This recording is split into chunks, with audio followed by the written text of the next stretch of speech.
Bonjour frères et sœurs. Alors, ce matin, pardonnez-moi, ce matin je voulais partager avec vous un enseignement qui me brûlait littéralement au cœur lorsque je faisais mon partage. Et effectivement, ça fait plusieurs jours que le Seigneur m'enseigne là-dessus. Donc, je voulais partager ça avec vous. Alors, cet enseignement concerne en fait le processus de conversion chez l'être humain. Donc, vous le voyez illustré un petit peu ici. Euh, euh, Avant de commencer le cours d'ailleurs, on va commencer par une petite prière. Voilà, vous voyez à quel point je suis pressé de vous transmettre ce que le Seigneur met à cœur. On va commencer par une prière. Alors merci mon Dieu, mon roi Seigneur, pour ta grâce. Merci Seigneur pour ta miséricorde, mon Dieu, mon roi Seigneur. Que ton nom soit béni de ce que tu nous donnes, Seigneur, dans ces temps compliqués. Père éternel, Seigneur, d'avoir l'amour, Seigneur, pour ta parole. Seigneur, nous savons que nous ne sommes pas extrêmement utiles, Seigneur. Mais par ta grâce, mon Dieu, mon roi Seigneur, tu me permets, mon Dieu, mon roi Seigneur, de continuer, Seigneur, à creuser. Mon Dieu, mon roi Seigneur, et dans ta grâce, Papa, tu nous révèles des choses, mon Dieu, mon roi Seigneur, que ton nom soit béni. Nous te prions, Père éternel, Seigneur, que cet enseignement, mon Dieu, mon roi Seigneur, puisse nous aider, Seigneur, à comprendre mieux ta volonté, Seigneur, à comprendre mieux, mon Dieu, mon roi Seigneur, tes principes, mon Dieu, mon roi Seigneur, de fonctionnement. Que ta grâce nous accompagne, Père éternel, Seigneur, afin que, mon Dieu, mon roi Seigneur, que les choses qui seront enseignées ici viennent, Père éternel, directement, uniquement de toi, Père éternel, et également, mon Dieu, mon roi Seigneur, que toutes les oreilles, Seigneur, qui écouteront ces choses, mon Dieu, mon roi Seigneur, puissent, par ton onction, par ton Saint-Esprit, comprendre, Père éternel, Seigneur, que des appels puissent démarrer, Seigneur, que des conversions, Seigneur, puissent se faire, mon Dieu, mon roi, au nom de Yahushua HaMashiach. Voilà, alors comme je l'indiquais, l'enseignement de ce matin va porter donc sur la conversion et plus généralement sur le processus de conversion parce que tout ne se fait pas en même temps. Alors le Seigneur est libre de faire ce qu'il veut, bien évidemment. En règle générale, tout ne se fait pas en même temps. Donc, pour l'illustrer, nous avons ici, sur le schéma que vous voyez à l'écran, nous avons donc à droite une prison ouverte que le diable a tout à fait organisée pour distraire les êtres humains et s'assurer qu'ils ne se convertiront jamais. Donc, et pour ça, il a mis en place tous les processus de séduction et tous les processus de suggestion que vous connaissez et plus dont je vous ai expliqué tellement les choses sont manifestes et réelles dans la vie quotidienne des uns et des autres. Donc, dans la prison de l'ennemi, qui est donc une vaste prison de séduction et surtout pour distraire les gens. Donc il y a le sexe, il y a l'argent, il y a le cultisme, il y a la religion, il y a tous les... Alors ici c'est plutôt médias de masse, mais il faut comprendre toute la culture en général en fait. Hein. Donc ça peut être les médias, ça peut être l'école, ça peut être l'art, ça peut être la littérature, donc toutes les choses qui font la culture de l'être humain, les traditions également, il va les influencer en masse pour pouvoir en sortir quelque chose de laid et quelque chose qui a trait à la mort. Et vous avez également tout ce qui est lié à l'humanisme, donc c'est à peu près ici l'homme qui s'affranchit de Dieu et qui devient un Dieu lui-même. Donc c'est un peu ça qu'ont enseigné nos amis philosophes de lumière, donc une pensée luciférienne qui ne date pas du XVIIIe siècle, hein, mais qui date plutôt de la Grèce antique dans laquelle nous avons eu donc plusieurs courants, des épicuriens, les stoïciens et tous ces courants-là qui effectivement, parmi eux il y avait des courants où l'être humain était donc un dieu comme un autre, voilà. Et non seulement il était un dieu, mais en plus de cela, il se faisait plusieurs dieux, donc le plaisir mondain, la pensée, et ainsi de suite. Donc il y avait énormément d'idoles dans le panthéon des divinités athéniens, mais en plus de toutes ces idoles-là, il y avait effectivement l'homme lui-même qui était devenu sa propre idole. Donc c'est de là que vient le courant humaniste. Donc l'ennemi enferme les gens dans ce monde-là, qu'on peut appeler Égypte ou Babylone, et donc le Seigneur vient nous chercher ici, dans cette partie droite-là, le Seigneur vient donc nous chercher, et il va nous transporter ici dans son royaume. Donc c'est ce qu'on appelle Yerushalayim, donc le royaume de Dieu. Donc on peut l'illustrer ici par le tabernacle. Donc le tabernacle de Moïse signifie plusieurs choses. Donc il signifie Premièrement, le Seigneur lui-même, donc le Seigneur, parce que lorsque les bêtes étaient sacrifiées ici à l'autel des reins, bon, on disait qu'on les sacrifiait devant Yahweh, donc Yahweh en fait est considéré comme la bâtisse qui est ici, c'est-à-dire le lieu saint et le saint des saints. Donc nous allons revenir là-dessus lorsque nous allons étudier donc la révélation du Mashiach et notamment la révélation du Mashiach au travers donc du tabernacle de Moïse, donc que les Juifs appellent également le sanctuaire. Donc ce n'est pas le seul enseignement aujourd'hui. Alors, ce qu'il faut comprendre dans le tabernacle, c'est que lorsqu'on entre ici, on entre par la porte. Donc, cette porte-là, c'est la porte des brebis. Donc, il n'est autre que Yehoshua HaMashiach lui-même. Il s'est défini comme étant la porte des brebis dans les évangiles. Et donc, on va entamer un chemin. Donc, c'est le chemin qui est illustré ici en mauve. On va entamer un chemin qui va nous amener vers le Saint des Saints, c'est-à-dire vers le lieu le plus saint au ciel, parce que ce tabernacle a été fait sur le modèle que Moïse a vu sur la montagne, c'est-à-dire le modèle du temple même qui est au ciel, parce que le Seigneur siège dans sa vraie forme dans le Saint des Saints au ciel. Et il y a un temple effectivement au ciel, et le Seigneur lui-même il siège dans sa vraie forme au Saint des Saints. Et donc, qu'est-ce que le Mashiach a fait? Le Mashiach s'est offert lui-même ici à l'autel en holocauste. Dans l'Holocauste, c'est une des offrandes qui est donc définie dans Lévitique, et notamment dans Lévitique au chapitre 1. Donc on voit que la bête qui était offerte, donc la tête était brûlée, les entrailles étaient brûlées et le reste du corps était brûlé. Donc la tête représente l'esprit, les entrailles représentent l'âme et le reste du corps représente également effectivement le corps.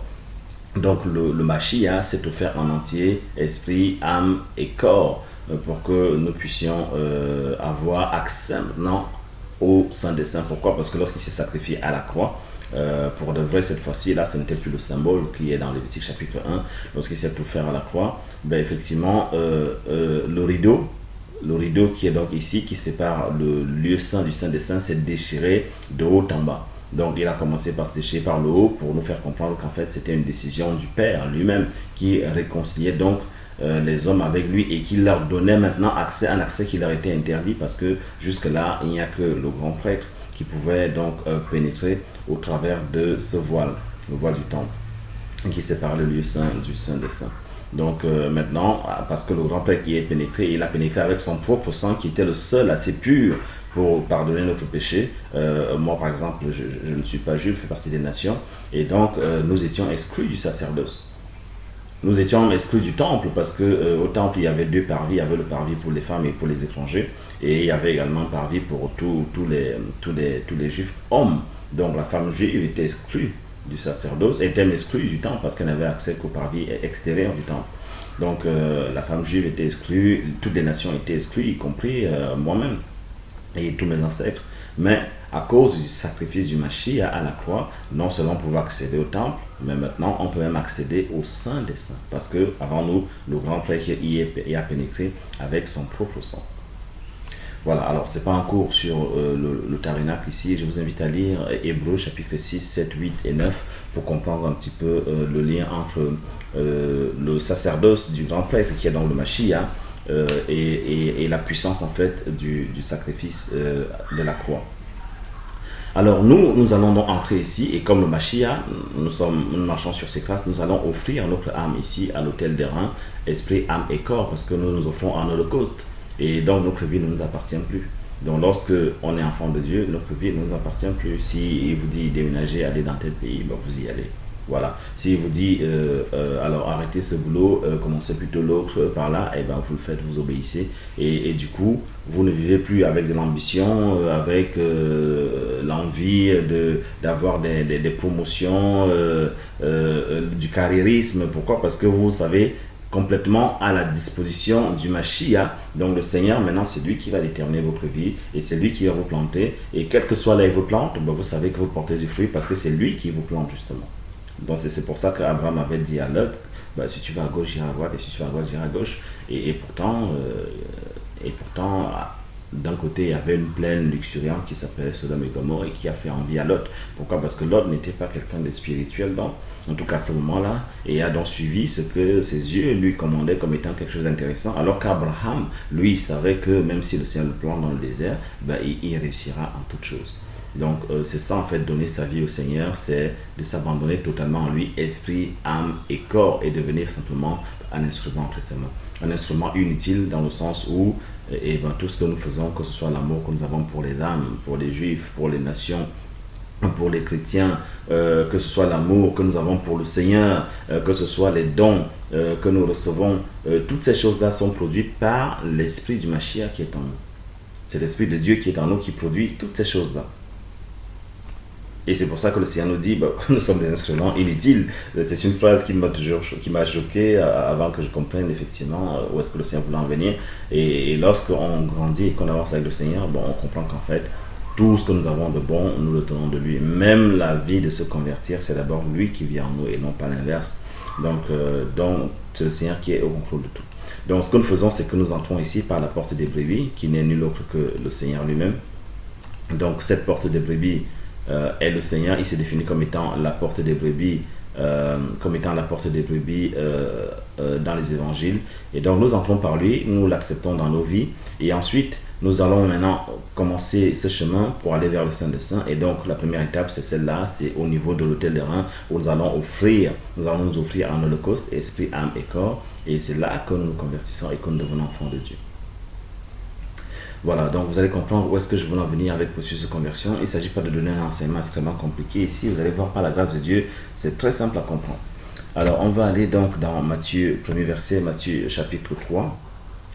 Donc, Matthieu chapitre 3. Donc, on va regarder ici le ministère, le service de Yohanan le Baptiste. Alors, je dis Yohanan et non pas Jean parce que c'est mieux de les appeler, de tous ces acteurs bibliques là, c'est mieux de les appeler avec leur véritable nom original, parce que dans chacun de ces noms-là, il y a une pensée de Dieu, il y a un caractère qui leur est donné. Donc c'est extrêmement important de rétrocéder donc les noms tels qu'ils étaient écrits. Et d'ailleurs la Bible, c'est une excellente tradition qui nous a permis ça. Donc ici on voit Yohanan, on voit également Yerushalayim. Donc dans tout ça, il y a en hébreu en fait une grande importance à ces noms-là. Voilà, et même le nom du Seigneur est le nom qui est au-dessus de tous les noms. Et effectivement, si on le traduit dans excellent, il perd on perd de la substance initiale de ce nom-là. Bon, nous sommes dans Matthieu, au chapitre 3, verset 11. Donc ici, c'est Yohanan le Baptiste, donc Jean le Baptiste, qui maintenant est en train de baptiser. Il prêche sur le Jourdain, et il était dans le désert, et il y a tout le monde qui vient à lui, il y a les religieux qui viennent, et là, il parle non seulement aux religieux, mais à tous ceux qui venaient à son baptême. Il disait, moi en effet, je vous baptise dans l'eau en vue de la repentance. Donc, en parlant de processus de conversion, ça c'est la première étape, en vue de la repentance. Mais comme nous allons voir par la suite, ce n'est pas une étape indispensable dans le sens où il y a beaucoup de gens qui ont reçu le vrai baptême, c'est-à-dire celui qui scelle notre accès au royaume des cieux, c'est-à-dire le baptême de l'esprit, et qui ne sont jamais passés par les eaux du baptême. Et on va comprendre pourquoi. Donc ici, le baptême d'eau de Jean est un baptême en vue de la repentance, c'est-à-dire que c'est un symbole de la repentance que le croyant expérimente dans son cœur. Donc si toi, croyant, tu t'es baptisé sans vraiment penser à ce que tu fais, ou parce qu'on te l'a demandé, ou parce que tu as jugé que c'était cool, ou je ne sais pas quelle raison il peut y avoir, il faut savoir que tu as juste pris un petit bain inutile, parce que effectivement ton cœur n'était pas repentant. Donc le baptême d'eau, c'est juste un symbole de la repentance qu'on expérimente dans notre cœur. Donc ça, il faut le comprendre, c'est juste un symbole. C'est pour ça que quelqu'un qui se convertit dans son cœur, même s'il n'a pas reçu le baptême d'eau, le Saint-Esprit peut venir en lui. Donc ça, c'est la première étape, donc le baptême d'eau en vue de la repentance. Maintenant, il y a celui qui est plus puissant que Yohanan, dont le Seigneur lui-même dit que de tous les êtres humains sortis d'un ventre de femme, effectivement, il n'y en a pas de plus grand que Yohanan. Donc ici, Yohanan le Baptiste va dire, mais celui qui vient après moi est plus puissant que moi. Je ne suis pas digne de porter ses sandales. Et c'est lui qui vous bâtira de Saint-Esprit et de feu. Voilà, donc durant toute mon enfance, effectivement, on m'a toujours enseigné. Et je suis né dans un courant plutôt pentecôtiste, dont les pentecôtistes sont un courant de réveil qui est issu du réveil d'Azusa Street, où William Seymour a reçu une grâce de Dieu, et dans un univers où il y avait la ségrégation, dans un univers où il était donc noir, subissant la ségrégation, et il était borgne en plus. Et le Seigneur l'a utilisé de façon puissante. Il n'avait même pas le droit d'entrer dans dans une école biblique pour étudier la parole de Dieu. Donc le Seigneur l'a utilisé puissamment et au travers de lui, et il y a eu un réveil puissant à Azusa Street, aux États-Unis. Et donc, beaucoup de gens du monde entier sont allés là-bas, ils ont ramené le feu, et ils ont répandu partout en Europe et dans d'autres contrées dans le monde. Et le courant des églises pentecôtistes est né de celui-là. Donc, effectivement, dans les églises plutôt d'obédience pentecôtiste, on nous a toujours enseigné depuis notre jeunesse, jeunesse biologique et jeunesse spirituelle, qu'effectivement, l'un des enseignements les plus répandus est que le don du parler en langue, comme nous le lirons dans Actes chapitre 2, est effectivement, c'est lui qui scelle le baptême du Saint-Esprit. Donc, en fait, ce n'est pas le cas. Ce n'est pas le cas parce qu'ici, il s'agit de deux baptêmes ici, le baptême du Saint-Esprit et le baptême de feu. Alors, pour en avoir la preuve, on va aller regarder donc, dans Jean au chapitre 20. Donc, nous sommes ici dans Jean chapitre 20.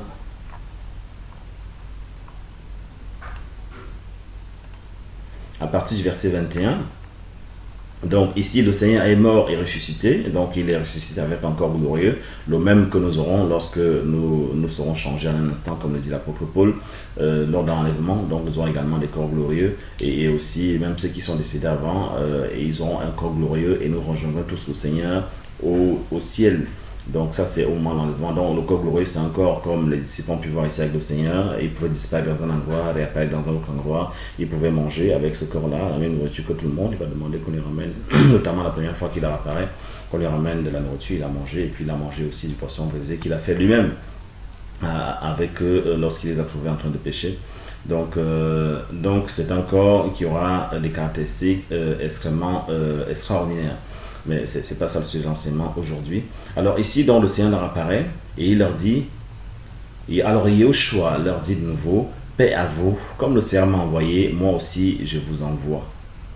Après ces paroles, il souffla sur eux et leur dit, recevez le Saint-Esprit. Donc on comprend par là que tout le temps que le Seigneur était avec eux, il faisait lui-même office du Saint-Esprit avec eux, parce que Jean Yohanan nous dit qu'il a reçu l'onction sans mesure au nom du Seigneur. Le Père a donné au Fils l'ensemble de sa puissance.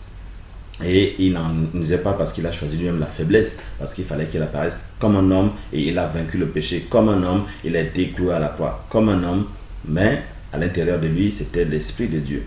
Donc on comprend par là en fait l'importance et l'aspect spectaculaire de l'œuvre de la croix, parce que c'est Dieu lui-même dans sa gloire qui est donc venu subir des humiliations, des crachats, la nudité et tout ce qu'il a pu subir, le fouet, et tout ce qu'il a pu subir juste par amour pour nous. Donc l'œuvre de la croix est à reconsidérer lorsqu'on commence à comprendre les choses comme ça par la grâce du Seigneur. Donc on voit donc au verset 22, il souffla sur eux, il leur dit, recevez le Saint-Esprit. Donc jusque là ils ne l'avaient pas, et c'est là que donc ils reçoivent le Saint-Esprit. Le Seigneur a simplement soufflé sur eux. Donc ce soufflement sur eux peut être comparé au même souffle qu'a reçu Adam. Dans le jardin d'Éden, Adam était une âme morte. C'est lorsque le Seigneur va souffler sur lui que la Bible dit qu'il va devenir une âme vivante. Et c'est de la même façon, chaque être humain à sa naissance est une âme morte. Chacun à sa naissance est une âme morte. On peut quand même enlever l'exemple de Yohanan le Baptiste, l'exemple également du Seigneur lui-même, qui lui, sa semence, elle est divine, elle est de Dieu directement.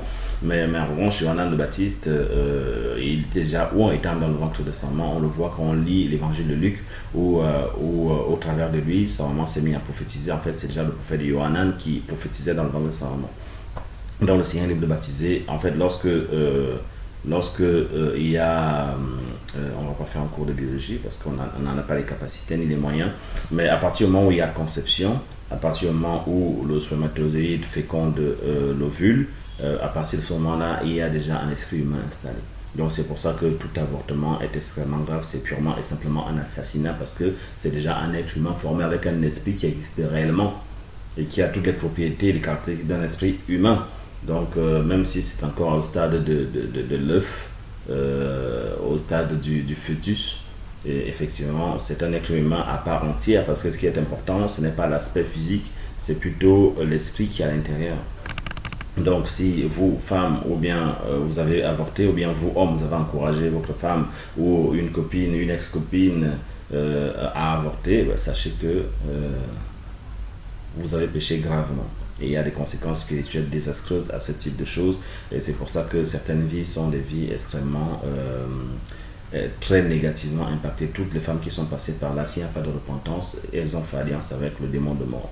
Et parfois il y a des suicides, parfois il y a la stérilité, parfois il y a le célibat, et il y a toujours des conséquences dramatiques à la fois psychologiques mais surtout spirituelles. Voilà, on va faire la parenthèse ici. Et le Seigneur leur dit ici, il souffle sur eux, il leur dit recevez le Saint-Esprit. Donc c'est là qu'il ressort le Saint-Esprit. Ceux à qui vous remettrez les péchés, ils leur sont remis. Ceux à qui vous les retiendrez, ils leur seront retenus. Donc en recevant le Saint-Esprit maintenant, l'être humain reçoit des super pouvoirs. Il peut condamner quelqu'un pour l'éternité. C'est pour ça que la Bible nous dit plus tard, tout ce que vous lirez sur terre sera lié dans le ciel. Et le Seigneur le répète ici en disant, ceux à qui vous remettrez les péchés, donc ceux à qui vous pardonnez leurs péchés, ils leur seront pardonnés. Donc on a le pouvoir avec l'Esprit de Dieu de pardonner les péchés aux gens, quel que soit ce qu'ils ont fait. On a également le pouvoir avec l'Esprit de Dieu de condamner les gens pour l'éternité. Donc ça veut dire que toi, enfant de Dieu, tu as reçu le Saint-Esprit, tu peux tout à fait condamner quelqu'un pour l'éternité. Alors il faut juste faire attention parce que ces dons-là que le Seigneur nous donne ne doivent pas être le sujet pour nous de manifester notre méchanceté, comme le dit l'apôtre Pierre. Il ne faut pas couvrir notre appel par un voile de méchanceté. Non, les pouvoirs que le Seigneur nous donne sont pour sauver et non pas pour perdre. Donc si vous commencez à condamner les uns les autres, à tuer les uns les autres, à faire ceci parce que votre chair vous gouverne, eh ben vous êtes un enfant de Dieu indigne et rien de ce que vous pouvez dire, votre parole ne vaudra plus rien. Donc il faut faire attention à tout ça. C'est des choses qui sont extrêmement graves parce qu'on parle d'éternité ici. Donc le Seigneur nous donne des pouvoirs qui sont incroyables, mais qui sont à utiliser avec parcimonie et dans l'amour. Donc ces choses-là doivent s'exercer toujours dans l'amour. C'est comme ça que le Seigneur lui-même travail. Donc si vous vous laissez guider par la chair et que vous laissez libre cours à vos émotions pour faire les choses qui condamnent les gens, et ben vous êtes un enfant de Dieu qui n'est pas digne de porter son esprit. Donc ne péchez pas. Voilà, donc il souffla sur eux. Donc c'est ici que les disciples vont maintenant recevoir le Saint-Esprit. Et on a vu qu'il y avait deux dons baptême. Il y a le baptême du Saint-Esprit et le baptême de feu. Maintenant, quand est-ce qu'ils ont reçu le baptême de feu? Ils ont reçu le baptême de feu dans le livre des Actes, justement. On va aller dans Actes au chapitre...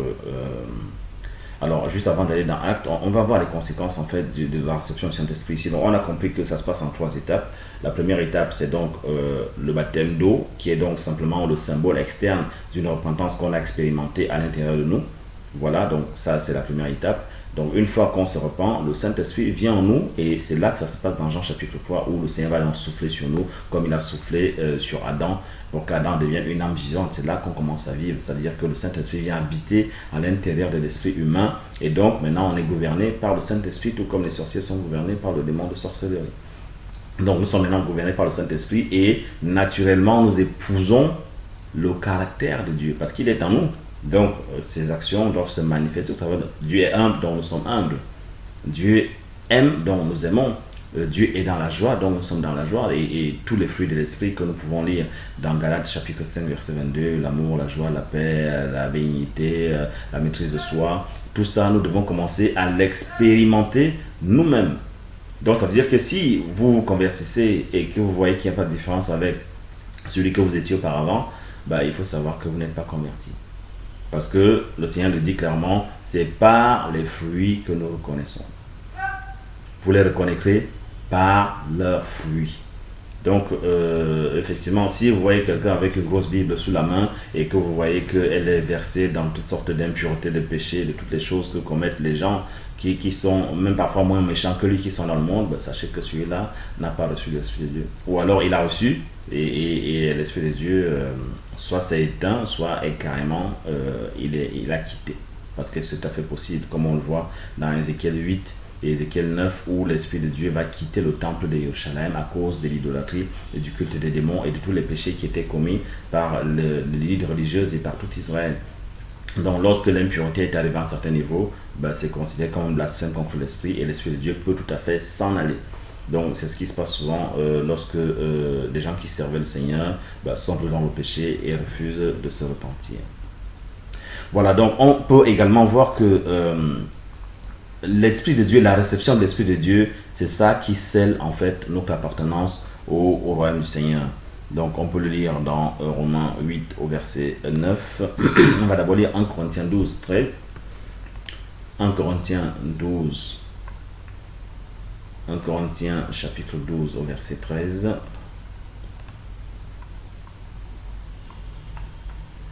Alors c'est écrit, car nous avons tous été baptisés dans un seul esprit, dont c'est l'esprit du Mashiach, l'esprit de Dieu, pour être un seul corps, soit juif, soit grec, soit esclave, soit libre. Nous avons tous été abreuvés pour être un seul esprit. Donc le baptême du Saint-Esprit, c'est ça qui nous greffe dans le corps du Mashiach. Et le corps du Mashiach, c'est un corps dont lui-même il est la tête, et nous sommes les membres. Et là-dessus, nous sommes tous égaux, que ce soit juif, grec, esclave, chinois, africain, indien, amérindien, pakistanais, tout ce que vous voulez. Tous les peuples du monde sont tous dans le même corps s'ils sont baptisés par le Saint-Esprit, par l'Esprit du Mashiach, par l'Esprit de Dieu. Alors, on peut lire également dans Romains chapitre 8 au verset 9. Donc nous sommes dans Romains chapitre 8 au verset 9, c'est écrit, mais vous n'êtes pas dans la chair, mais dans l'esprit, puisque l'esprit d'Élohim habite en vous. Mais si quelqu'un n'a pas l'esprit du Mashiach, il ne lui appartient pas. Donc c'est effectivement l'esprit du Mashiach, c'est l'esprit du Mashiach, c'est l'esprit de Dieu qui atteste que nous sommes enfants de Dieu et que nous appartenons à Dieu. Et c'est parce que nous appartenons à Dieu que nous n'appartenons plus au diable. Parce que tous ceux qui n'ont pas l'esprit de Dieu appartiennent au diable. Le diable a des droits légitimes sur eux, non seulement sur eux, mais sur tous les ancêtres qui les ont précédés, et ainsi de suite. Mais une fois qu'on appartient à Dieu, notre lignée descend directement d'auprès de Dieu. Et c'est pour ça que quelqu'un qui se convertit, les malédictions familiales sont coupées. Donc toutes les malédictions familiales, par exemple, il y a des familles où il y a le péché sexuel, il y a l'idolâtrie, l'occultisme, la sorcellerie, toutes sortes de malédictions que vous pouvez imaginer, le célibat, et tout ce que les démons font pour frapper les gens sur qui ils ont des droits. Et lorsqu'on se convertit, quelle que soit la situation de notre famille, on peut s'appeler Rothschild ou je ne sais pas, des familles qu'on peut imaginer très loin de Dieu. Si on se convertit et qu'on reçoit l'Esprit de Dieu, tout ça n'a plus de poids sur nous et nous appartenons directement à Dieu. Et donc l'ennemi n'a plus de droit sur nous. Donc si quelqu'un n'a pas l'Esprit de Dieu, il n'est pas avec Dieu. Il peut être un expert dans la parole de Dieu, théologien, il peut peut-être utiliser la parole de Dieu comme étudier la parole de Dieu depuis sa tendre enfance et qu'il la connaît par cœur et qu'il maîtrise tout point à point. Oui, l'ennemi aussi maîtrise la Bible par cœur. Lorsqu'il va tenter le Seigneur, il va soumettre des versets bibliques. Donc la connaissance intellectuelle de la parole de Dieu ou même les apparences, donc on peut s'habiller de façon extraordinaire, mettre des vêtements qui vont impressionner la foule, maîtriser la parole de Dieu comme personne, mais si on n'a pas l'Esprit de Dieu, on ne lui appartient pas. Et c'est pour ça que le Seigneur le dit dans Matthieu 25, d'aucuns me diront, Seigneur, Seigneur, n'avons-nous pas? Effectivement, il leur dira, je ne vous ai point connu. Pourquoi? Parce que vous ne m'avez jamais appartenu. Vous avez fait ces choses-là par pure tradition, par pur orgueil, et puis vous n'avez jamais désiré me connaître. Donc effectivement, la réception de l'Esprit de Dieu, c'est ça qui scelle notre entrée dans le royaume de Dieu. C'est ça qui nous permet donc d'entrer dans cette maison-là, dans le tabernacle. C'est pas seulement on a reçu l'Esprit de Dieu que nous sommes là-dedans. Et la conversion ici consiste donc à donner son âme au Seigneur, c'est-à-dire Seigneur, je me répands de mon péché et je décide de te donner ma vie. C'est pour ça que dans le milieu évangélique, le terme donner sa vie au Seigneur est souvent répandu. Donc donner sa vie au Seigneur, ce n'est pas une invention, ça vient de cette autel-là. Donc c'est à cette autel-là qu'on s'offre entièrement au Seigneur, esprit, âme et corps. La tête, les entrailles et le corps étaient brûlés entièrement au feu. C'est la seule offrande qui se passe derrière comme ça, l'Holocauste. Voilà, maintenant on va regarder le deuxième baptême. Donc on a vu ici dans Matthieu chapitre 3 qu'il y a donc deux baptêmes que le Seigneur donne. Il y a le baptême de Saint-Esprit, on vient de voir en quoi il consiste. Maintenant nous allons voir le baptême de feu, en quoi il consiste. Donc là c'est la deuxième étape, ou plutôt la troisième si on commence par le baptême d'eau. Donc on va regarder, donc nous sommes dans Actes chapitre 2, Actes des apôtres. Donc vous voyez ici ce qu'on appelle, ce que les catholiques romains ont appelé l'Ancien Testament, que je préfère appeler le Tanakh. Le Tanakh et la Nouvelle Alliance coïncident parfaitement. C'est juste que les choses étaient symboliques, elles étaient extrêmement compliquées et que le Seigneur dans le Nouveau Testament vient maintenant mettre la lumière sur toute la prophétie biblique qui était consignée dans le Tanakh et qui est complète. le Nouveau Testament est juste là pour mettre la lumière, pour dévoiler qui est l'agneau, pour dévoiler qui est le bouc Azazel, pour dévoiler qui est la bête qui a été sacrifiée et dont la peau a servi à couvrir la nudité, c'est-à-dire le péché d'Adam et Ève. Donc toute la Bible nous parle en fait du Mashiach. Et le Mashiach s'est révélé effectivement à la nouvelle alliance. Donc en commençant par les évangiles, donc il y a 2000 ans. Et c'est à ce Mashiach-là qu'il faut croire.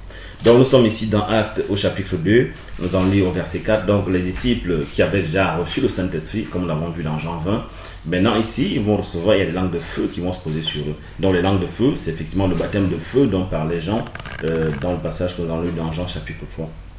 Et donc, on va lire au verset 4. Voilà, alors même pas au verset 4, on va commencer au verset 2, chapitre 2 au verset 2, c'est écrit, d'ailleurs on va commencer au verset 1, comme ça ce sera plus clair, parce qu'ici il s'agit de la Pentecôte, donc qui est arrivé 50 jours après la Pâque, le Seigneur ayant été sacrifié au moment de la Pâque, c'était une Pâque, un Shabbat particulier comme dit la parole, donc c'était à Pâque, ce qui est normal, tout à fait, et donc la Pentecôte qui arrive donc 50 jours après la Pâque, c'est-à-dire 7 semaines après la Pâque. Et comme le jour de Pentecôte s'accomplissait, donc la Pentecôte c'était donc une fête également où tous les Juifs venaient du monde entier en pèlerinage à Yerushalayim autour du temple pour pouvoir célébrer cette fête-là. Donc c'était la seule fête où, pas la seule fête, il y en avait trois. Il y avait donc la Pâque, il y avait donc la Pentecôte et la fête des Tabernacles. C'est les trois fêtes où ils devaient venir à Yerushalayim du monde entier pour célébrer cette fête-là devant le Seigneur au temple. Et donc ici, à l'occasion de la Pentecôte, donc tous les Juifs du monde entier viennent donc à Yerushalayim. Pour tous les Juifs qui ont pu se faire le déplacement, viennent à Yerushalayim pour la Pentecôte. Et là, les disciples sont réunis. Et quand le jour de la Pentecôte s'accomplissait, ils étaient tous d'un commun accord dans un même lieu. Et soudainement, il vint du ciel un bruit comme celui d'un vent qui souffle avec violence. Et il remplit la maison où ils étaient assis. Et il vint paraître comme des langues de feu qui se divisèrent et se posèrent sur chacun d'eux. Et ils furent tous remplis du Saint-Esprit et ils commençaient à parler en d'autres langues selon que l'Esprit leur donnait à s'exprimer. Donc on comprend ici qu'ils ont été tous remplis du Saint-Esprit. Alors ici, il ne s'agit pas du don du Saint-Esprit, il s'agit de la plénitude du Saint-Esprit. Et ces deux notions bien différentes, on va comprendre ces différences par la grâce du Seigneur. Donc le don du Saint-Esprit, c'est lorsque le Seigneur souffle comme il a soufflé dans Adam, et Adam est devenu une âme vivante. Donc il a également soufflé sur eux et ils sont devenus vivants en ce moment-là, parce que c'est à partir de là qu'ils ont appartenu au Seigneur. D'ailleurs, une petite parenthèse, Thomas, qui était donc l'incrédule parmi eux, n'était pas là à ce moment. Donc malheureusement pour lui, il a peut-être reçu plus tard, certainement reçu plus tard, parce qu'il faisait partie des 12 apôtres. Donc l'incrédulité, c'est quelque chose qui ne facilite pas le Saint-Esprit. Si on veut que Dieu vienne en nous, il faut avoir de la foi, sinon ça ne fonctionne pas. Donc c'est justement ça. Thomas, il a vu le Seigneur la fois d'après, donc on peut estimer avec certitude qu'il a reçu le Saint-Esprit, étant donc l'un des 12. Voilà, il était même plus que ça, il était apôtre. Donc ici, on se rend compte que donc ils furent tous remplis du Saint-Esprit. Donc il s'agit ici donc de la plénitude du Saint-Esprit. Alors maintenant, c'est quoi la différence entre le don du Saint-Esprit, donc c'est-à-dire l'Esprit de Dieu qui vient dans ton esprit, et c'est un don extraordinaire parce que c'est ça qui te donne la vie éternelle. Et donc, c'est pas une petite chose. Et maintenant, la plénitude du Saint-Esprit, c'est quoi? En fait, dans la marche vers la foi, nous allons venir ici. Dans la marche vers la foi, nous essayons de parcourir ce chemin-là pour arriver au Saint des Saints, si le Seigneur nous fait grâce, et il veut nous faire grâce. Et lorsqu'on échoue, c'est pas à cause de lui, c'est parce que, effectivement, il y a quelque chose à revoir dans notre marche. Et donc, lorsque on vient ici, on se convertit, nous sommes au parvis ici.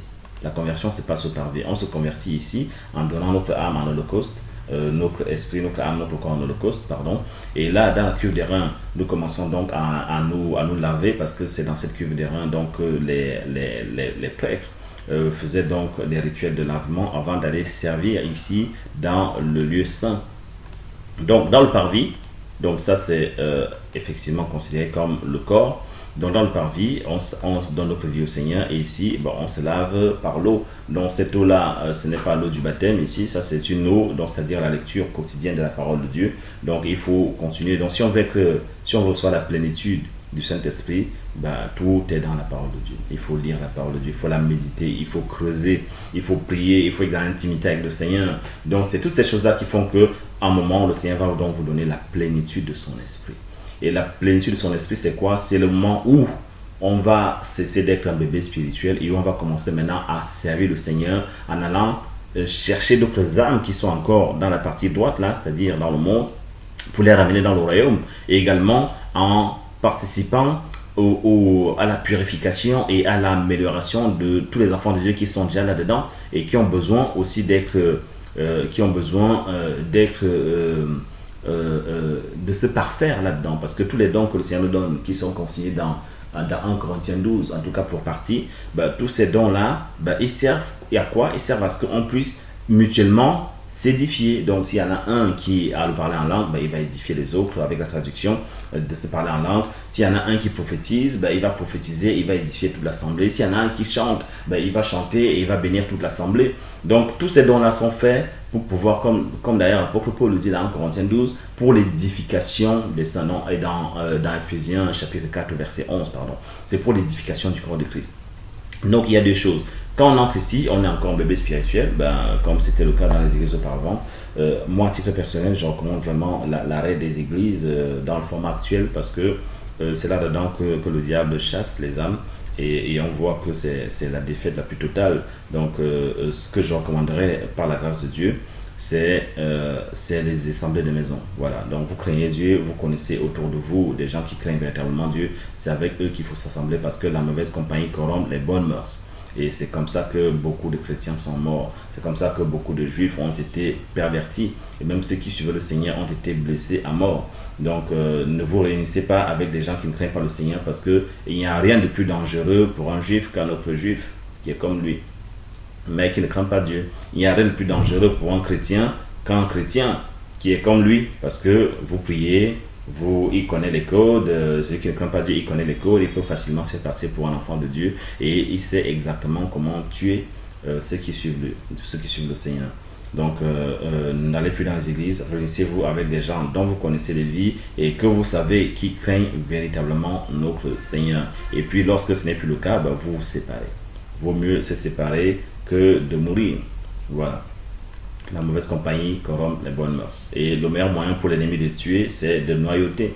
Donc, et les assemblées de maison ne sont pas exemptes de cela. Donc, s'il y a quelqu'un qui ne craint plus Dieu, vous le reprenez suivant la marche qui est donc conseillée par le Seigneur. S'il ne veut pas se repentir, vous l'excluez de votre assemblée. Vous avez le pouvoir de le faire. C'est pour ça que le Seigneur dit, tout ce que vous lirez sur terre sera lié dans le ciel. Donc, méfiez-vous et organisez-vous pour ne pas vous laisser mâchouiller et tuer par les gens qui ne craignent pas Dieu. Voilà. Donc, ici, on disait donc que le baptême, donc la plénitude du Saint-Esprit, c'est donc une étape supplémentaire où on a reçu, lorsqu'on entre là-dedans, dans le royaume de Dieu, dans le temple, on donne sa vie à Christ, on donne sa vie au Mashiach, et on reçoit parce qu'on est naïf, on est innocent, on ne sait pas grand-chose. On ne comprend pas bien les codes, on ne comprend pas bien la parole de Dieu. Donc on a besoin d'être nourri au lait. Voilà, comme tout bébé, lorsqu'un bébé naît, lorsque vous naissez dans le royaume de Dieu, vous êtes un bébé. Et étant donc un bébé spirituel, on vous nourrit au lait. Voilà, on vous nourrit au lait, au début. On change vos couches tous les dimanches ou tous les samedis ou n'importe quel jour où vous réunissez. Donc on vous nourrit, vous vous nourrissez vous-même également au petit lait en lisant et en méditant la parole de Dieu tous les jours. Donc là c'est la première étape. Là vous êtes juste en mode bébé, c'est-à-dire celui qui ne fait que recevoir. Parce que le bébé, il ne peut rien produire de lui-même, il attend, il est entièrement dépendant de ses parents. Sauf que ici, je ne vous dis pas que vous êtes dépendant des gens qui vous ont amené au Seigneur ou je ne sais de quoi d'autre. Vous êtes d'abord dépendant du Seigneur parce que c'est d'abord le Seigneur qui vous nourrit. Et vous profitez également des dons de ceux qui sont autour de vous lorsqu'il y en a pour vous faire progresser. Donc là, c'est la première étape. Maintenant, il y a une étape où on va quitter de ce mode-là et on va commencer à être maintenant aussi une source de bénédiction pour les autres. Et malheureusement, beaucoup d'enfants de Dieu ne franchissent jamais cette étape-là parce que, surtout dans la chrétienté que je connais le plus, je connais beaucoup moins bien le judaïsme, mais dans la chrétienté, on voit des gens qui restent des bébés spirituels à vie. Ils ont le Saint-Esprit, mais ils sont en mode bébé à vie. 20 ans de conversion, mais aucun accomplissement. 20 ans de conversion, mais une maturité vraiment à revoir. Et donc, ça fait 20 ans qu'on change les couches que le dimanche, et ainsi de suite, ainsi de suite. Et on recommence dimanche après dimanche. Et puis finalement, ce chrétien-là ben, il a décidé que, par rapport peut-être aux enseignements qu'il a reçus, il a décidé que bon, il y avait des professionnels qui sont devant, qui sont habillés, bien habillés, costard, cravate, et qui eux vont étudier la Bible toute la semaine, et le dimanche ils viennent délivrer le message, et puis le dimanche prochain on recommence. Donc le chrétien doit être responsabilisé, pas simplement le chrétien, tous les enfants de Dieu, juifs et chrétiens réunis, doivent être responsabilisés. Donc ça veut dire qu'il est responsable de son propre salut. Il est responsable de sa propre maturation dans le Seigneur. Il faut être responsable et ne pas déléguer cette responsabilité à d'autres personnes, parce que le Seigneur n'a jamais voulu une organisation où il y a des leaders et puis les autres sont les laïcs, comme l'appellent les catholiques, et qui sont voilà, dans leur coin, qui attendent que tout vienne des leaders. Non, Dieu n'a jamais voulu ça. Dieu a oint tout le monde, comme vous pouvez le voir dans Ephésiens 4:11. Il a oint tout le monde pour que chacun puisse bénéficier des dons des uns et des autres. Voilà, celui qui prêche ce dimanche est béni par celui qui va prophétiser ce dimanche. Et les deux sont bénis par celui qui va chanter ce dimanche. Donc il n'y en a pas un qui soit plus haut que l'autre. C'est pour ça que le Seigneur nous dit, vous êtes tous égaux, n'appelez personne père. Donc Dieu n'a jamais voulu d'une organisation où il y a un homme qui est devenu roi de son église et qui donc va décider bon, qui fait quoi et qui gouverne les choses et qui est le seul à apporter la parole. Donc un chrétien peut aussi enseigner son pasteur. Parce que tous ont reçu le même esprit, tous ont été baptisés dans le même esprit et chacun a son don. En donnant une prophétie, ben effectivement, on peut prophétiser sur quelqu'un qui a reçu plus d'onction, qui est né dans la foi. Donc tous les chrétiens, tous les enfants de Dieu, les juifs également, doivent être responsables de leur salut. Voilà, juste pour la parenthèse. Donc il y a une étape où on est bébé et on reçoit des autres. Et maintenant il y a une étape où maintenant le Seigneur va maintenant nous amener en stade une fois qu'il nous qualifie. Une fois qu'il nous qualifie, parce que ces qualifications-là se passent par rapport à l'intimité qu'on a avec le Seigneur, par rapport à la lecture de la parole, parce que rappelez-vous qu'il y a la cuve des reins ici, par rapport à la lecture de la parole, parce que le Seigneur ne vous enverra jamais ici en Égypte si vous ne connaissez pas la parole, sinon vous allez mourir. Non, le Seigneur ne vous enverra pas voir les religieux qui sont ici avec vous, sinon ils vont vous tuer. Donc, avoir l'esprit ne suffit pas pour aller servir le Seigneur. Donc, il faut avoir l'esprit, premièrement. On est enfant de Dieu. Maintenant, il faut une plénitude de l'esprit maintenant pour aller travailler pour le Seigneur. Et pour ça, ben, il faut être armé. Il faut avoir des dons. Il faut avoir des armes. Et la plus grande étant, bien sûr, la connaissance de la parole de Dieu. Et on s'aperçoit que tous ceux qui veulent servir le Seigneur sans être assis dans la parole de Dieu, ben, ils meurent très facilement. Parce que le peuple n'aurait jamais pu traverser le désert si jamais il n'y avait pas la manne tous les jours. C'est la manne qui le nourrissait, c'est la manne qui faisait leur force, c'est la manne qui a fait que le peuple tout entier a pu arriver jusqu'à Canaan.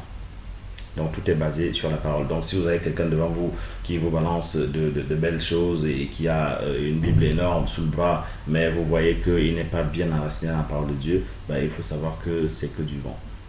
C'est que du vent. Tout se passe dans la parole. Donc, première étape, on est bébé spirituel, une fois qu'on reçoit le Saint-Esprit. Et maintenant, deuxième étape, une fois qu'on est qualifié par le Seigneur, maintenant on va devenir une source de bénédiction pour les autres. Voilà, en prêchant par là, en enseignant par ici, en allant délivrer les malades, en allant chasser les démons, en allant faire telle ou telle chose, en fonction de l'appel que le Seigneur vous donne. Donc, pour avoir cet appel-là, il faut recevoir ce qu'on appelle la plénitude de l'Esprit. Et c'est cette plénitude de l'Esprit que les disciples ont donc reçu ici. Voilà, ils avaient déjà le Saint-Esprit, mais s'ils ont reçu la plénitude de l'Esprit maintenant, qui leur permettait d'aller. Parce qu'avant, ils étaient tous enfermés, ils avaient peur. Et maintenant qu'ils ont reçu ces langues de feu-là, qu'est-ce qu'ils ont fait? Ils sont sortis de là où ils étaient enfermés. Et ils ont fait exactement ce que le Seigneur a fait, parce que lui n'est pas resté dans le temple. Hein. Il est allé dans le désert. C'est dans le désert que le bouc Azazel est parti. Il n'est pas resté confortablement entre frères et sœurs là-dedans. Non. Le bouc Azazel, il est sorti du temple et il a été amené par un homme dans le désert. Voilà, donc le désert, c'est là où il y a les bêtes sauvages. Voilà, le désert, c'est là où il y a les serpents, les scorpions. Le désert, c'est là où il manque d'eau. Et donc l'ennemi ne va pas vous laisser faire parce que vous voulez amener l'eau dans le désert alors qu'il s'est assuré qu'il n'y ait pas d'eau. Donc il va s'organiser, il va se lever contre vous. Et en se levant contre vous, ben, si vous n'avez pas les dons de l'esprit, si vous n'avez pas la connaissance de la parole, ben, vous ne pourrez pas tenir, vous ne pouvez pas résister. Et c'est pour ça que on appelle ça la plénitude de l'esprit. Donc il vient donc maintenant nous activer pour aller dans le monde et aller également vers nos frères et sœurs dans la foi pour pouvoir entretenir le feu que le Seigneur a mis en eux, pour entretenir l'esprit que le Seigneur a mis en eux. Donc là, il s'agit de l'appel. Il s'agit de l'appel ici, la plénitude de l'esprit, c'est ça, c'est que maintenant on va aller et on va être une source de bénédiction pour les autres, ceux qui sont déjà dans l'église et ceux qui sont encore en dehors de l'église. Voilà les deux baptêmes que le Mashiach a fait. Il y a le baptême d'abord de l'esprit, en nous donnant son esprit, et le deuxième baptême maintenant, il nous donne la plénitude de l'esprit qui nous permet maintenant d'aller chercher les âmes et également de parfaire les âmes qui sont déjà en lui. Donc voilà en gros ce que je souhaitais partager avec vous. C'est des choses qu'il est extrêmement important de comprendre pour savoir déjà quel est son appel et ne pas rester bébé spirituel, parce que de toute façon, dans les temps dans lesquels nous vivons, nous sommes ici en mars 2021, le 31 mars 2021 notamment, effectivement ici, si vous n'êtes pas dans cette dimension-là, c'est cuit. C'est cuit, c'est que vous êtes forcément esclave de quelqu'un, c'est que vous êtes forcément en captivité. Mais Dieu est grand pour délivrer les uns les autres. Pourquoi? Parce que les ténèbres sont tellement épaisses à présent que les bébés spirituels ne peuvent plus supporter. Et c'est pour ça que le Seigneur dit dans Matthieu chapitre 24 que malheur aux femmes enceintes et à celles qui allaiteront. Voilà, les femmes enceintes, c'est celles qui ont reçu l'esprit. C'est ça la grossesse en fait, parce que le Seigneur vient ensemencer par son esprit. Et on tombe enceinte. C'est pour ça que le Seigneur parle de femmes enceintes dans Matthieu 24. On va aller lire ce passage-là d'ailleurs. Comme ça, vous comprendrez que ce qui est partagé ici, c'est un enseignement que le Seigneur lui-même a donné. Donc, il dit ici, en décrivant la grande tribulation, donc il dit... Voilà, il dit donc à partir du verset 15, quand donc vous verrez l'abomination de la désolation, donc là il parle ici de l'anti-Mashiach, qu'il appelle abomination parce qu'il n'est pas entièrement humain. Donc l'abomination de la désolation, annoncée par le moyen de Daniel le prophète, être établie dans le lieu saint, que celui qui lit comprenne. Alors que ceux qui seront en Judée fuient dans les montagnes, et que celui qui sera sur le toit ne descende pas pour emporter quoi que ce soit dans la maison, que celui qui sera dans les champs ne retourne pas en arrière pour vendre ses habits. Malheur aux femmes enceintes et à celles qui allaiteront en ce jour-là. Donc la femme enceinte, c'est l'être humain qui a reçu le Saint-Esprit, mais qui est encore bébé spirituel. Et donc lui, il est particulièrement vulnérable dans ce temps de grande tribulation. Il est extrêmement vulnérable. C'est pour ça que le Seigneur dit malheur à celui-là, parce qu'il a reçu l'Esprit, il n'est pas encore entré dans une dimension où il devient un vrai problème pour Satan et pour son royaume. Donc c'est une femme enceinte. Et à celles qui allaiteront, dont l'allaitement c'est que l'accouchement a déjà eu lieu, mais la personne est encore au début de son ministère. Donc l'accouchement c'est le baptême de feu, la plénitude de l'esprit, c'est là qu'on accouche et c'est là qu'on entre pleinement dans son appel. Donc on quitte le mode spectateur et on passe maintenant en mode acteur, au service du Seigneur. Quand je dis ici acteur, c'est pour dire on est vraiment au service du Seigneur. Le Seigneur commence de façon très complète comme un instrument pour aller être un témoin pour lui, pour aller fortifier les autres, pour aller chercher les âmes que l'ennemi tient captifs dans le monde. Donc c'est ça celle qui accouche. Donc ça l'accouchement. Alors quand on accouche, bien sûr l'enfant est encore allaité et donc on n'a pas encore gagné en maturité et donc on est vulnérable à un certain nombre de choses. Donc ici, on voit donc les deux étapes de la conversion. On a ici la femme enceinte, donc celle qui a conçu le Saint-Esprit, qui a germé en elle, parce que la graine, la semence, a produit maintenant un être à l'intérieur. Donc cet être-là, ce n'est ni plus ni moins que le Mashiach. Pourquoi? Parce que la graine, avant de germer, elle meurt d'abord. Et en germant, elle ressuscite. Donc le processus de germination, c'est ça, c'est la mort et la résurrection du Mashiach. Donc une fois que la femme a été enceinte, ça veut dire que le Mashiach, elle a conçu le Mashiach et que le Mashiach vit en elle. Et donc cette femme-là, elle n'a pas encore toutes les âmes possibles. Ces âmes-là, on les a au fur et à mesure qu'on sert le Seigneur et on les aiguise au fur et à mesure qu'on est confronté au royaume de l'ennemi. Et on les aiguise par la discipline, c'est-à-dire la lecture, la méditation de la parole de Dieu, les jeûnes, les prières, l'intimité avec le Seigneur et la sanctification. Donc à chaque fois qu'un enfant de Dieu pêche, il ouvre les portes et les fenêtres dans une jungle abominable où il y a toutes sortes de serpents, de vipères, de crocodiles, de reptiles abominables, de dinosaures, de tyrannosaures. Donc si vous ouvrez les fenêtres dans cette situation-là, vous imaginez un peu ce qui se passe dans votre maison. Donc, il faut garder ces fenêtres-là fermées. On les garde par le moyen de la sanctification. Il faut construire les murs. On les garde par quoi? On construit des murs et les murailles par quoi? Par la foi qui vient de la lecture et l'administration de la parole de Dieu et de l'intimité qu'on a avec le Seigneur également. Donc, il faut cultiver tout ça. C'est des choses qui sont indispensables pour tenir dans le monde dans lequel nous vivons. Voilà, on va s'arrêter là pour aujourd'hui. Que le Seigneur soit béni pour cet enseignement que nous avons reçu. Nous allons finir par une petite prière. Seigneur, merci pour ta grâce, Papa. Tu nous donnes, mon Dieu, mon Seigneur, de partager des choses, mon Dieu, mon Seigneur, qui sont excellentes, qui nous dépassent. Père éternel, Seigneur, aussi, nous te prions toi-même, mon Dieu, mon Seigneur, d'ouvrir les cœurs, d'ouvrir les intelligences, Seigneur, pour saisir, Seigneur, tout ce que tu partages ici. Mon Dieu, mon Seigneur, pour fortifier les âmes, mon Dieu, mon Seigneur, c'est temps de combat. Papa, fortifie, Seigneur, que ton onction vienne en chacun.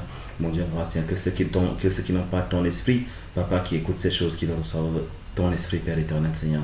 Que ceux qui ont des maladies, Seigneur, ou des tribulations de quelque sorte que ce soit, Papa, qu'ils reçoivent ta délivrance. Mon Dieu, mon Seigneur, rien qu'en écoutant ces choses, parce que toi-même, tu es celui qui a dit, Père éternel, Seigneur, que rien que par ces paroles, vous êtes purs. Mon Dieu, mon Seigneur, purifie la vie de chacun, mon Dieu, mon Seigneur, purifie-les. Mon Dieu, mon roi, Seigneur, et spirituellement, Seigneur, et biologiquement, mon Dieu, mon roi, au nom de Yeshua HaMashiach. Amen.